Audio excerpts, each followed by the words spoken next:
आज के क्लास में आप सभी का बहुत बहुत स्वागत है। तो आज हम लोग सीखेंगे इंटीग्रल्स का आगे का प्रॉब्लम, जो कि बेस्ड है पार्शियल फ्रैक्शन के ऊपर। पार्शियल फ्रैक्शन की अगर बात करें तो वो ये चैप्टर जो है वो वी आई है, और ये स्टार्ट हो जाता है 12 से, और आगे ग्रेजुएशन करने जाते हैं या सिंपल मैथ से ग्रेजुएशन करते हैं या फिर सिंपल इंजीनियरिंग करने जाते हैं या फिर कोई भी चीज़ पढ़ते हैं, पार्शियल फ्रैक्शन का बहुत ज़्यादा ही इम्पॉर्टेंट होता है। और किसी भी प्रॉब्लम को सोल्व करने में, चाहे वो फिजिक्स हो या फिर केमिस्ट्री का कोई प्रॉब्लम हो, पार्शियल फ्रैक्शन जो है वो वी आई है। तो आज हम लोग इंटीग्रेशन का एक पूरा चैप्टर जो है वो पार्शियल फ्रैक्शन मेथड पे बेस्ड है, यानी integration by partial fraction method. उस पर हम लोग सीखेंगे पार्शियल फ्रैक्शन किस तरीके से सोल्व किया जाता है, और उसका थ्योरी पार्ट पे ऑलरेडी मैंने वीडियो बनाया है, तो उसको जाकर ज़रूर देखिए। आज इससे रिलेटेड जो प्रॉब्लम है, इससे जो चैप्टर है वो एक्सरसाइज 7.5, उस पर जो कुछ प्रॉब्लम है उसी को आज हम लोग सोल्व करेंगे। तो सबसे फर्स्ट प्रॉब्लम जो है वह इंटीग्रेशन द रेशनल फंक्शंस में पहला जो क्वेश्चन है वो पार्शियल फ्रैक्शन का है, उसको देख लेते हैं। मैं एनसीईआरटी को फॉलो कर रही हूँ। एनसीईआरटी के सारे प्रॉब्लम को सोल्व कीजिए, बहुत ही ज़्यादा इंपॉर्टेंट क्वेश्चन है। और भी बहुत सारे बुक हैं, लेकिन एनसीईआरटी आप उसको फॉलो कर सकते हैं। तो सबसे पहले क्या है, इंटीग्रेट क्या करना है, इस तरीके से x divided by x plus 1 x plus 2 into dx, ये हमारा प्रॉब्लम है।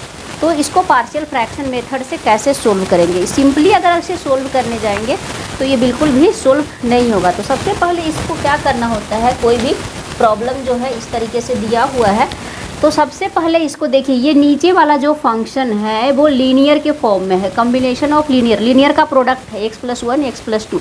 ये क्या है, लीनियर इक्वेशन है। इक्वेशन जब हम लोग पढ़ते हैं क्लास 9-10 में पढ़ना होता है, लीनियर इक्वेशन, क्वाड्रेटिक इक्वेशन या फिर पॉलिनोमियल में जो है वो इक्वेशन जो है वो पढ़ना होता है। तो इसको सबसे पहले हम लोगों को तोड़ना होता है, यानी फ्रैक्शन करना होता है, इसीलिए इसका नाम रखा गया है पार्शियल फ्रैक्शन मेथड। तो सबसे पहले हम लोग क्या करेंगे, इसमें करना क्या होता है, लेट x, जो भी फंक्शन हमारा दिया हुआ है उसको हम लोग कुछ मान लेते हैं। इस तरीके से लीनियर, जितना भी लीनियर इक्वेशन होगा, सिंगल है तो कोई दिक्कत नहीं, आसानी से सोल्व हो जाता है। लेकिन जब 2 से ज़्यादा हो, सिंगल तो है तो कोई दिक्कत नहीं है, अगर 2 से ज़्यादा है तो फिर उसको हम लोगों को इस तरीके से तोड़ना होता है। तो सबसे पहले इसका जो दिया हुआ है उसको हम लोग इस तरीके से मान लेते हैं, एक कांस्टेंट इस तरीके से a divided by x plus 1 plus b divided by x plus 2। जितना भी लीनियर इक्वेशन रहेगा उसको अलग अलग पार्ट में हम लोग इस तरीके से मान लेंगे। और ऊपर ये क्या है, a और b जहाँ क्या है कांस्टेंट है, उसी का हम लोगों को वैल्यू फाइंड आउट करना है। Where a and b are constant and we have to find the value of A and B. A और बी का वैल्यू पुट करेंगे, इतना के जगह पे इतना लिखेंगे, उसके बाद हम लोग इसको इंटीग्रेट करेंगे। तो सबसे पहले ये हो गया। अब हम लोग इसको कैसे सोल्व करेंगे, क्या करेंगे, बस लेफ्ट हैंड साइड जो ऊपर है उसको ऊपर इक्वेट कर देंगे, नीचे है उसको नीचे इक्वेट कर देंगे, यानी लेफ्ट हैंड साइड और राइट हैंड साइड को इक्वेट कर देंगे। तो कैसे इसको सोल्व करते हैं, सिंपल, ये क्या हो जाएगा, नीचे वाला अगर हम लोग एलसीएम लेते हैं तो क्या हो जाएगा, दोनों कैंसिल आउट हो जाएगा, तो बच जाएगा क्या, x, इधर बच जाएगा हमारा x इक्वल टू क्या हो जाएगा, a। एलसीएम लेते हैं तो कैसे बनेगा ये a इंटू, इसका जो कोफिशिएंट को छोड़ देंगे, इसका जो नीचे का है पार्ट उसको छोड़ के इससे क्या करेंगे, उसके जो भी बचा है रेस्ट उससे हम लोग मल्टीप्लाई करेंगे, यानी x प्लस 2, सिंपल इस कैलकुलेशन है, इंटू b x प्लस 1, इस तरीके से करेंगे। अब इसको सोल्व कीजिए, क्या हो जाएगा, a x plus 2a plus b x plus b। अब क्या करेंगे, x वाला एक तरफ और कांस्टेंट को एक तरफ कर लेते हैं, तो क्या हो जाएगा, a plus b into X plus 2a plus b, ये हो गया। इधर क्या हो गया, x, इधर हो गया x, इधर a plus B into X plus 2a plus b। अब क्या करेंगे हम लोग, दोनों साइड क्या करेंगे, पर ये क्या है, x हमारा क्या है, वेरिएबल है, इसका कोफिशिएंट a प्लस बी है, ये हमारा कांस्टेंट है। तो क्या करेंगे, equating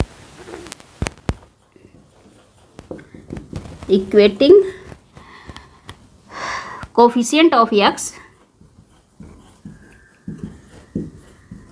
coefficient of x and constant both side, दोनों साइड हम लोग क्या करेंगे, कांस्टेंट और कोफिशिएंट ऑफ x को इक्वेट करेंगे। तो क्या हमारा मिल जाएगा, a plus B. A plus B हमारा क्या हो जाएगा, इसका कोफिशिएंट है और इसका कोफिशिएंट क्या है, एक्स का कोफिशिएंट 1 है, तो क्या हो जाएगा 1, इसे इक्वेशन 1 मान लेते हैं। एंड इधर क्या कांस्टेंट टर्म क्या है, 2a plus B equal to इधर कांस्टेंट क्या है 0, यानी इक्वल टू 0 हो जाएगा। ये सेकेंड इक्वेशन, दो अननोन, बस इसको सोल्व करेंगे, ए बी का वैल्यू निकालेंगे और हमारा प्रॉब्लम जो है वो सोल्व हो जाएगा। अभी इसको हम लोग इधर सोल्व कर लेते हैं, इसको इक्वेशन को सोल्व करेंगे। ए इक्वल टू क्या हो जाएगा 1 माइनस बी, या फिर सिंपल इसको कैसे सोल्व करेंगे, इसको हम लोग इधर सोल्व कर लेते हैं। ये जो है मिला इधर से, इसको अब ज़रूरत नहीं है इसकी, क्या हो जाएगा सिंपल हम लोग क्या करेंगे 2a, दोनों इक्वेशन क्या कर सकते हैं, सेकेंड माइनस फर्स्ट ऐसे करेंगे, तो 2a plus B equal to 0, a plus B equal to 1, minus कर दीजिए, सिंपल क्या हो जाएगा a इक्वल टू क्या हो जाएगा, b भी cancel, -1, a equal to -1, then b equal to क्या हो जाएगा, from equation first b equal to क्या हो जाएगा 1 माइनस a, 1 माइनस -1 यानी 1 + 1 2, b equal to 2, a equal to -1, ये आ गया वैल्यू। बस ये इसका हमको अब कोई ज़रूरत नहीं है, इसको हम लोग इरेज कर लेते हैं। क्या हो गया, a equal to -1 and b equal to 2, ये हो गया।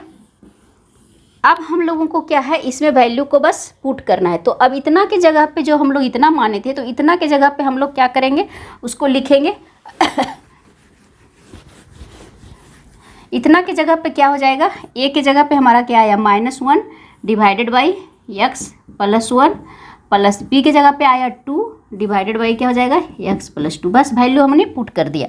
अब इसका काम खत्म हो गया। अब हम लोग क्या करेंगे, इतना के जगह पे जो था उसको हमने इस फॉर्म में तोड़ा था, उसके जगह पे हम लोग इसे लिखेंगे। इसी तरीके से हम लोग जो है पार्शियल फ्रैक्शन मेथड को मतलब प्रॉब्लम को सोल्व करते हैं। ये फर्स्ट प्रॉब्लम था, अगर 2 4 10 प्रॉब्लम इसी तरीके से आप सोल्व करेंगे तो आपका बिल्कुल आसानी से बन जाएगा। तो यहाँ पे क्या हो जाएगा, इतना के जगह पे अब हम लोग क्या लिखेंगे, -1 divided by x plus 1 into dx, इस तरीके से लिखेंगे। प्लस यहाँ पे इंटीग्रेशन ऑफ 2 है हमारा, 2 divided by x plus 2 into dx, बस ये हो गया। अब इसको क्या करें, सिंपली हम लोग इसको इंटीग्रेट करेंगे। इसको इंटीग्रेट करना जो है वो बहुत ही ज़्यादा आसान है। कैसे करेंगे इसको, सिंपल इस तरीके के इंटीग्रेशन को क्या करते हैं, यहाँ पे -1 है तो -1 आप लोग बाहर ले सकते हैं, नीचे यहाँ 1/1 प्लस x का इंटीग्रेशन सिंपल क्या हो जाएगा, हम लोग जब इंटीग्रेट करते हैं 1/x का तो सिंपल क्या इंटू dx का तो सिंपल क्या होता है log x होता है, log mod x होता है, इस तरीके से। तो दोनों में उसी तरीके से है, नीचे सिंपल है। और इंटीग्रेशन पे का मैंने पूरा वीडियो शुरू से बनाया है NCERT का, तो उसको जाकर आप देख सकते हैं। तो यहाँ पे सिंपल क्या हो जाएगा, -1 log mod x प्लस 1, ये बेसिक इंटीग्रेशन का प्रो है। प्लस यहाँ पे क्या हो जाएगा, 2 कांस्टेंट है, हम लोग बाहर कर लेते हैं, log यहाँ पे log mod x प्लस 2 कर सकते हैं या सिंपल x प्लस 2 कर सकते हैं। प्लस एक कांस्टेंट देंगे c, क्योंकि ये हमारा इंडिफिनिट इंटीग्रेशन है, डिफिनिट इंटीग्रेशन नहीं है, तो एक यहाँ पे कांस्टेंट देंगे c। अब इसको कैसे लिख सकते हैं आप देख सकते हैं, -log mod x plus 1 plus यहाँ पे ये 2 जो है ना इसका पावर हो जाएगा। इसको ऐसे लिख सकते हैं जैसा प्रॉब्लम मतलब आंसर में दिया हुआ है, इस तरीके से अगर बनाने तो इस तरीके से इसको लिख सकते हैं, प्लस c। तो अब हमारा जो बन जाएगा वो क्या हो जाएगा, log a, इसको अगर a मानते हैं इसको b मानते हैं तो log a minus log b क्या होता है, यहाँ पे हम लोग देखते हैं एक फॉर्मूला होता है log a माइनस log अगर b है तो क्या हो जाता है, logarithmic function log mod a upon b, इस तरीके से होता है, या फिर log a अपॉन b, इसको हम लोग उस फॉर्मेट में लिखते हैं। तो सिंपल यहाँ पे देखिए ये माइनस में है ये प्लस में है, तो इसको हम लोग ऐसे लिख सकते हैं log x प्लस 2 का whole square minus log mod x plus 1 constant c, इस तरीके से लिखेंगे। अब बस इसको हम लोग क्या करेंगे, ये आंसर के फॉर्म में लिखेंगे। तो कैसे हो जाएगा, यहाँ पे देखिए ये बच जाएगा इस तरीके से, log आ जाएगा x प्लस 2 का whole square divided by mod x plus 1 plus एक कांस्टेंट देंगे c, this is the answer. तो ये था एक्सरसाइज 7.5 का पहला प्रॉब्लम। फर्स्ट प्रॉब्लम बहुत ही इंटरेस्टिंग प्रॉब्लम है और सारा प्रॉब्लम जो है ना पार्शियल फ्रैक्शन का वी आई है। तो ये पहला प्रॉब्लम आज हम लोग सोल्व किए। तो आशा करते हैं कि आपको ये प्रॉब्लम अच्छे से समझ में आया होगा। नेक्स्ट वीडियो में हम लोग आगे का प्रॉब्लम सोल्व करेंगे एनसीईआरटी का। तो मिलते हैं नेक्स्ट वीडियो में। वीडियो अच्छा लगा तो एक लाइक जरूर करें, चैनल पे नए तो सब्सक्राइब करें, वीडियो को शेयर करें। मिलते हैं नेक्स्ट वीडियो में।